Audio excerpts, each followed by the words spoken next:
Radhe Krishna friends, आपके person की energy check करने से पहले मैं आपको रिमाइंड करा देती हूँ कि ये जनरल रीडिंग है। आपसे जितना रेजोनेट करता है उतना लीजिएगा, बाकी लेट गो कीजिएगा। ज़बरदस्ती किसी चीज़ को अपने पे अप्लाई मत कीजिएगा। और ये टाइमलेस रीडिंग है, आपको जब भी मिलेगी आपके लिए कोई ना कोई गाइडेंस ज़रूर होगा।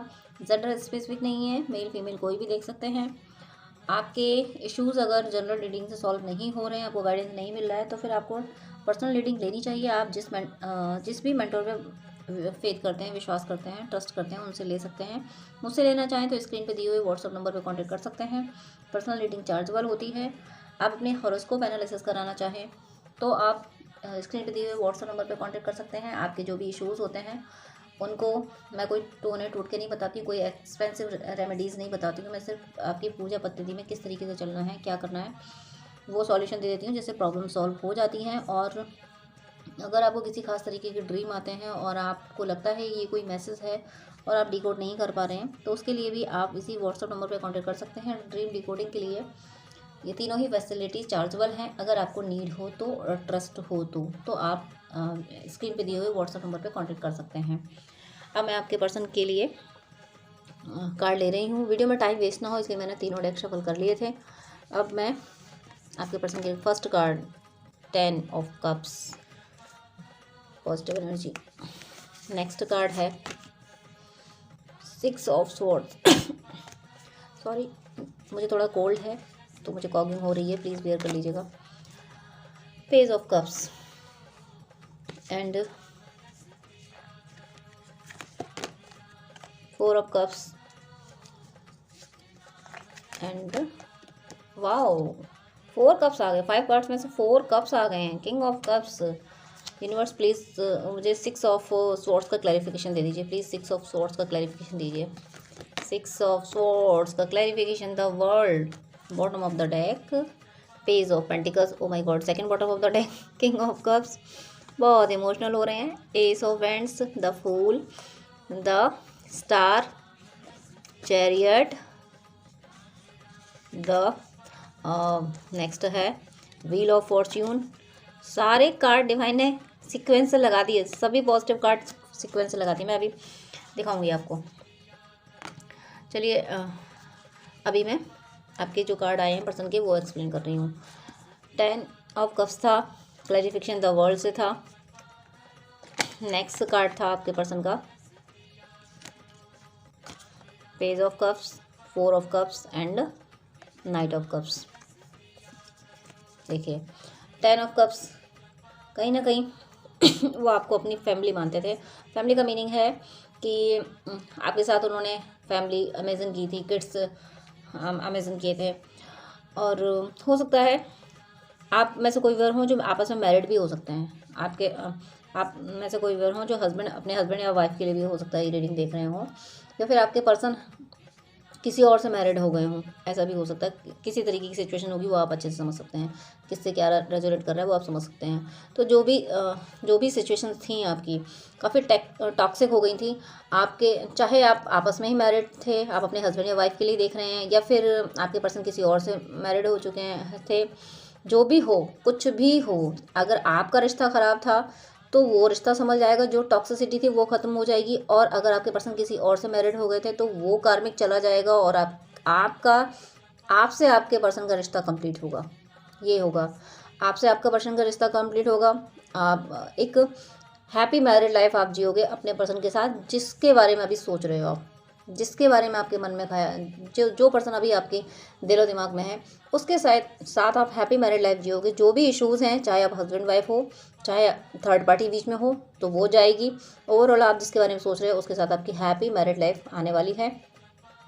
वो आपको कुछ ना कुछ ज़रूर देंगे आके, लेकिन थोड़ा सा उन्हें ये हेजिटेशन रहेगी कि पता नहीं आप उन्हें एक्सेप्ट करोगे या नहीं करोगे। 4 ऑफ कप्स, पता नहीं आप उन्हें एक्सेप्ट करोगे या नहीं करोगे। अब आप उन्हें पहले जैसा प्यार नहीं करते, ये थोड़ी सी शिकायत भी उन्हें रहेगी।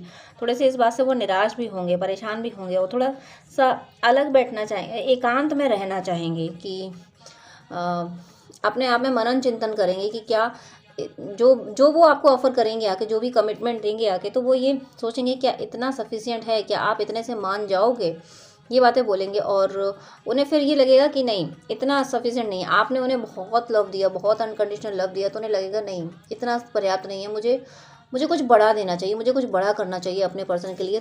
तो फिर वो ये मैं किंग ऑफ कप्स की एनर्जी आप समझ सकते हैं मैं कितना कितना बड़ा गिफ्ट कहूँ, कोई कोई बड़ा गिफ्ट, या फिर अगर वो थर्ड पार्टी में चले गए थे तो वो उसको ख़त्म करके कम्प्लीटली आपकी ओर सरेंडर होके आपकी ओर आएंगे। और अगर आप मैरिड हो, हस्बैंड वाइफ हो, तो भी वो सरेंडर होके आएंगे। यही बहुत बड़ा गिफ्ट होगा उनकी ओर से, वो आपको सरेंडर हो जाएं, ये बहुत बड़ा गिफ्ट होगा। तो उन्हें लगेगा कि संसार की चीज़ें देना, कोई फैसिलिटीज़ देना कोई बड़ा गिफ्ट नहीं हुआ, खुद को ही सरेंडर कर दो, ये बहुत बड़ा गिफ्ट हुआ। तो ये बड़ा गिफ्ट वो देंगे। जो कुछ भी सर्कमटेंसेस अभी डिस्टर्बिंग हैं वो सब क्लियर होंगे। देखिए 6 ऑफ सोर्स का क्लैरिफिकेशन द वर्ल्ड से हुआ है, तो ज़रूर ये सारे पैनिक सिचुएशंस खत्म होंगी, सभी पैनिक सिचुएशंस खत्म होंगी और आपका रिश्ता ऐसे किंग ऑफ कप्स की एनर्जी में ज़रूर आएगा। बॉटम ऑफ द डेक बहुत सारे बड़े खूबसूरत है, तो मैं सब ले रही हूँ क्योंकि जब अच्छे होते हैं तो मैं सारे ले लेती हूँ। जिस तरीके के आते मन नहीं मानता मेरा। पेज ऑफ पेंटिकल्स, कुछ अभी ठहरे हुए हैं, कुछ अभी नहीं समझ आ रहा है उनको। अभी समझ के आ रहा है कि वो जो थर्ड पार्टी वाली सिचुएशन है, जो पैनिक सिचुएशन है, हो सकता है कि जॉब बिजनेस में फंसे हुए हों, कुछ इश्यूज़ हों जिसकी वजह से वो आपको टाइम ना दे पा रहे हों। तो वहाँ जो वो फंसे हुए हैं उनको उन चीज़ों को से निकलने में उनको थोड़ा सा वक्त लग रहा है। उनके एफर्ट्स कुछ कम हैं और चीज़ें डिस्टर्ब ज़्यादा हैं, सिचुएशन डिस्टर्ब ज़्यादा है और उनके एफर्ट्स कुछ कम हैं। तो अब वो और ज़्यादा एफर्ट डालेंगे। क्यों डालेंगे? क्योंकि उन्हें आपसे अपना रिश्ता मेंटेन करना है, आपसे अपना रिश्ता संभालना है, आपको अपना लव ऑफर करना है, इसलिए वो एफर्ट्स और ज़्यादा डालेंगे। और ये इसके लिए वो डिवाइन से प्रे भी करेंगे और स्पिरिचुअलिटी की ओर जाएंगे, ईश्वर से प्रार्थना करेंगे। तो उनके अंदर वो करेज आएगा जिससे वो आपके लिए डिसीजन ले सकें। और जैसे ही स्पिरिचुअलिटी की ओर जाएंगे, जैसे ही ईश्वर को याद करेंगे, तो ईश्वर पे उन्हें इतना ट्रस्ट हो जाएगा, ईश्वर उन्हें कुछ ज़रूर ऐसा साइन दे देंगे, या फिर वो ऐसा कर रहे हैं, या फिर उनके साथ ऐसा हो रहा है कि डिवाइन उन्हें कोई साइन दे रहे हैं, वो ईश्वर से बातें कर रहे हैं, ईश्वर से कह रहे हैं कि हे ईश्वर मेरा रिश्ता संभाल दीजिए। तो ईश्वर उन्हें ऐसे गाइडेंस दे रहे हैं कि जैसे उनसे कह रहे हैं कि तुम्हारी विश पूरी होगी, तथास्तु, ये कह रहे हैं ईश्वर उनसे, और उन्हें विश्वास है कि विश ज़रूर पूरी होगी। चैरियट, और विश पूरी होगी तो उनकी विश क्या है? आपकी ओर आना, आपसे अपना रिश्ता संभालना। तो ये विश उनकी पूरी होगी। चैरियट की एनर्जी आई है, वो हो सकता है कि आपसे मिलने आ जाएं, आपको लेने आ जाएं।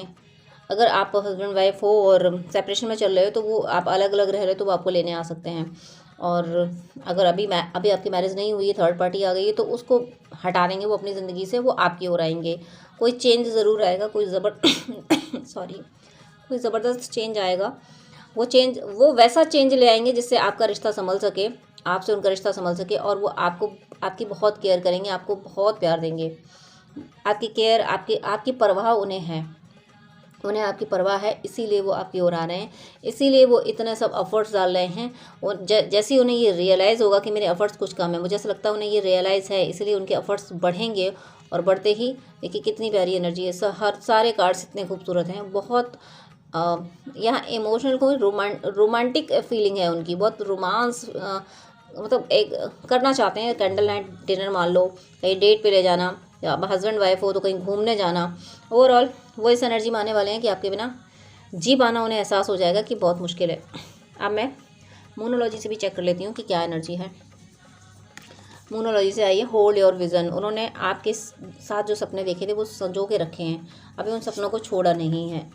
अब फेरी क्लाइमेक्स अप्रोचेस, देखिए यही वो कोशिशें कर रहे हैं, उनसे जो भी डिस्टर्बिंग सिचुएशन है उनसे निकलने की कोशिश कर रहे हैं। और इस डेक से भी यही आया है कि फेरी क्लाइमेक्स अप्रोचेस, यानी इस सेपरेशन का अंत होने वाला है। The answer you need are coming, जो आप उनसे जानना चाहते थे कि तुमने ऐसा क्यों किया था, तो वो सारी बातें वो बताएंगे आके कि मैं ये यहाँ मजबूर था, वहाँ मजबूर थी, ये सिचुएशन मेरे सामने हुई थी, इसलिए ऐसा हुआ, और क्या करूँ, नहीं समझा, नहीं समझी, इसलिए ये सारी बातें हो गई। तो ये सारी बातें आके वो आपको बोलने वाले हैं। बॉटम ऑफ द डेक है बिलीव इन द इम्पॉसिबल। उन्हें अभी भी बिलीव है कि हमारा रिश्ता संभल जाएगा। इस रिश्ते में अभी होप, क्या अभी बहुत बड़ी होप है।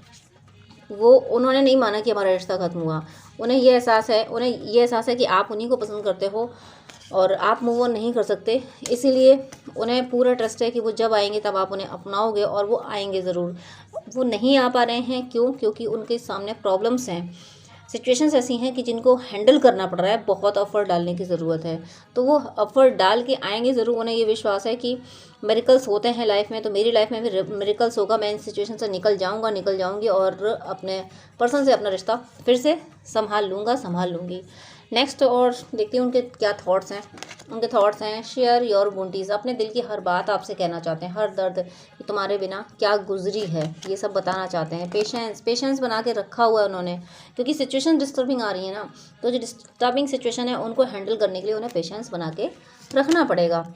टाइम टू रिलैक्स, उन्हें विश्वास है कि हमारे रिश्ते में जो भी डिस्टर्बिंग सिचुएशन रही है, रिलैक्स का टाइम भी आएगा, सुकून का टाइम भी आएगा, हम सुकून में आएंगे, हमारा रिश्ता फिर से एक खूबसूरत मोड़ पे आएगा। टाइम टू रिलैक्स करें, अब आ रहा है टाइम। हो सकता है उन्हें ऐसा कुछ क्लू मिल गया हो जिससे उन्होंने डिसाइड कर लिया हो कि हाँ इन सिचुएशन से हम ऐसे निकल सकते हैं। कोई ऐसा क्लू मिल गया हो, वैसा ही क्लू वो ढूंढ रहे थे, जैसा वो ढूंढ रहे थे वैसा उन्हें मिल गया हो, इसलिए उन्हें लगा हो कि हाँ ये है वो सॉल्यूशन, ये है वो की जिससे मैं इन सारी सिचुएशन को हैंडल कर लूँगी और अपने रिश्ते को फिर से संभाल लूँगा। और इसका बॉटम ऑफ द डेक है बी ओपन, खुल के दिल आपसे अपने दिल की बातें कहेंगे आके। वो बताना चाहते हैं आपको सब कुछ, लेकिन सारी चीज़ें हैंडल करके उन्हें वो पेशेंस रखा हुआ है, वो क्लू मिल रहा है उन्हें या मिल गया है कि जिससे सारी चीज़ें वो हैंडल करेंगे। जब वो आएंगे तो वो आपको सारी बातें बताएंगे, कुछ भी नहीं छुपाएंगे। आपको लगता होगा कि मेरा पर्सन मुझसे ये छुपाता रहा वो छुपाता रहा, लेकिन अब वो कुछ नहीं छुपाने वाले। भले ही उनको दिक्कत हो बताने में, भले ही उनका मन ना करे कि ये बात नहीं बतानी चाहिए, आप नाराज़ हो जाओगे तो, लेकिन वो इसकी परवाह नहीं करेंगे। वो ये सोचेंगे कि आप भले ही नाराज़ हो जाओ, लेकिन मैं तो सच बताऊंगा, सच बताऊंगी। ऐसी उनकी एनर्जी है। God bless you. जय श्री राधे कृष्णा।